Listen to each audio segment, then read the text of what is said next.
Hello everyone. स्वागत है आपका आपके इस अपने यूट्यूब चैनल फिजिक्स डायरी पे।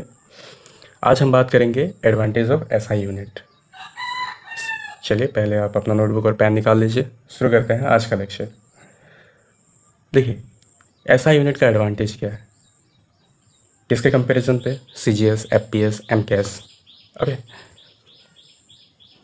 Advantage are as follows. पहला एडवांटेज क्या है? It is a coherent system of unit. Coherent system of unit means कि जितने भी डिराइव यूनिट्स होते हैं वो हम लोग फंडामेंटल जो यूनिट्स हैं उनके एक सेट के जरिए बाय मल्टीप्लिकेशन और बाय डिवाइडिंग हम लोग पा सकते हैं। जैसे आप जानते हैं, इससे पहले हम डिस्कस किए, जो स्पीड होता है वो होता है डिस्टेंस बाय टाइम। डिस्टेंस क्या होता है? एक लेंथ होता है और टाइम इज टाइम। तो यहाँ लेंथ और टाइम, इन दोनों के जरिए, ये दोनों ही क्या है? फंडामेंटल यूनिट्स हैं, फंडामेंटल फिजिकल क्वांटिटी है। तो इन फंडामेंटल फिजिकल क्वांटिटी के जरिए हमने किसको पाया? स्पीड को पाया। Same like force. फोर्स होता है mass into acceleration. Mass is the fundamental, but acceleration is velocity upon time and velocity is distance by time. तो इस तरह से टाइम इंटू टाइम हो गया टाइम का स्क्वायर। तो मास, डिस्टेंस मीन्स लेंथ और टाइम। तो यहाँ पर फंडामेंटल यूनिट का, यहाँ पर 3 फंडामेंटल यूनिट का सेट हुआ, मास, लेंथ और टाइम। तो मास, लेंथ और टाइम, जिसमें टाइम -2, लेंथ 1 और m 1। तो ये 3 फंडामेंटल फिजिकल क्वांटिटी या फिर बोले यूनिट का सेट के जरिए हम लोग एक नई फिजिकल क्वांटिटी यानी फोर्स को पा सकते हैं। तो कोहेरेंट सिस्टम का मतलब यही हुआ कि कोई भी जो डिराइव यूनिट होता है या फिर कोई भी जो डिराइव फिजिकल क्वांटिटी होता है उसको हम लोग फंडामेंटल क्वांटिटी का एक सेट के जरिए मल्टीप्लाई या फिर डिवाइड करके पा सकता है। जैसे यहाँ पर डिवाइड किया गया, यहाँ पर मल्टीप्लाई डिवाइड तीनों किया गया, मतलब दोनों किया गया। ओके, तो कोहेरेंट सिस्टम का मतलब वो होता है कि फंडामेंटल यूनिट के एक सेट के जरिए जिन्हें हम मल्टीप्लाई से या फिर डिवाइड करके डिराइव क्वांटिटी को पा सकते हैं। Second is it is a rational system of unit. Rational system of unit का मतलब हो गया, what is rational? Rational system means हो गया कि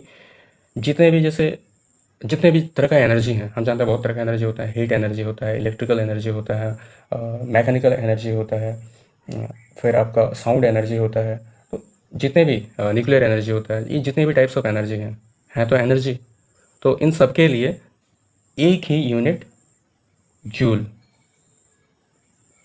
ये एसआई सिस्टम में होता है। लेकिन एमके सिस्टम में ऐसा नहीं होता है। एमके सिस्टम में मैकेनिकल एनर्जी के लिए जूल होता है, वहीं पर हीट एनर्जी के लिए किलो कैलोरी होता है।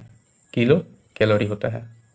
ये हो गया एमकेएस में, ये हो गया एसआई पे। तो मैकेनिकल एनर्जी, 2 तरह का एनर्जी हुआ, मैकेनिकल एनर्जी और हीट एनर्जी। तो मैकेनिकल एनर्जी को जूल में मेज़र करते हैं, जूल में मेज़र कर रहे हैं एमकेएस में ही, एमकेएस में ही मैकेनिकल एनर्जी को जूल में मेज़र कर रहे हैं और हीट एनर्जी को किलो कैलोरी में मेज़र कर रहे हैं। लेकिन अगर हम एसआई में मेज़र करेंगे तो मैकेनिकल एनर्जी को भी हम जूल में मेज़र करेंगे और हीट एनर्जी को भी हम लोग जूल में ही मेज़र करेंगे।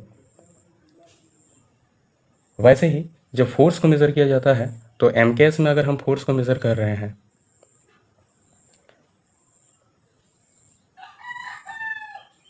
एमकेएस में अगर हम फोर्स को मेज़र कर रहे हैं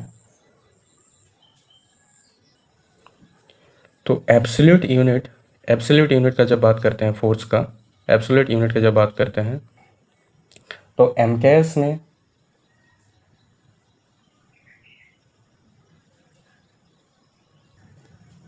फोर्स के एब्सोल्यूट यूनिट के लिए न्यूटन होता है और ग्रेविटेशनल यूनिट के लिए किलोग्राम फोर्स होता है, केजी फोर्स होता है।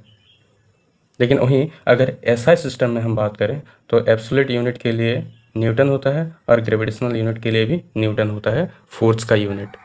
ऑलराइट, तो रेशनल सिस्टम मीन्स कि जितने तरह का एनर्जी हैं सबके लिए जूल होगा, जितने तरह का फोर्स हैं, चाहे हम एब्सोल्यूट या फिर ग्रेविटेशनल यूनिट का बात करें, फोर्स के लिए न्यूटन ही होगा। माने एक ही तरह के सेम टाइप के क्वांटिटी के लिए हम लोग सेम तरह के यूनिट्स का इस्तेमाल कर सकते हैं एसआई सिस्टम पे।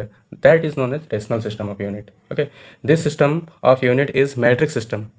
ये मैट्रिक सिस्टम को लेके चलता है। मैट्रिक सिस्टम का मतलब हो गया कि कोई भी फिजिकल क्वांटिटी का मेजरमेंट के लिए अगर हम लोग ऐसा यूनिट का इस्तेमाल कर रहे हैं तो हम उसको 10 के मल्टीपल में लिख सकते हैं। 10 के मल्टीपल में, 10 के पावर के मल्टीपल में हम लोग लिख सकते हैं, उसको कन्वर्ट कर सकते हैं। ठीक है। Fourth is internationally accepted.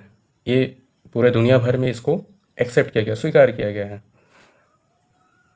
Fifth is closely related to CGS system as such unit can be easily change into CGS system.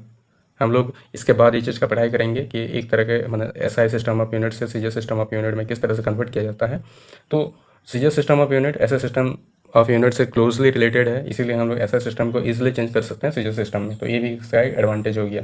In SI total number of units are small, यानी बहुत सारे यूनिट्स नहीं होते हैं। आप देख रहे थे कि एमकेएस में ही एमकेएस सिस्टम ऑफ यूनिट को हम लोग लेके चल रहे थे, अलग अलग तरह के एनर्जी के लिए अलग अलग तरह का यूनिट को डिसाइड किया गया था, लेकिन उन सारे एनर्जीज़ के लिए हम लोग एसआई में अगर बात करें तो जूल हो रहा था।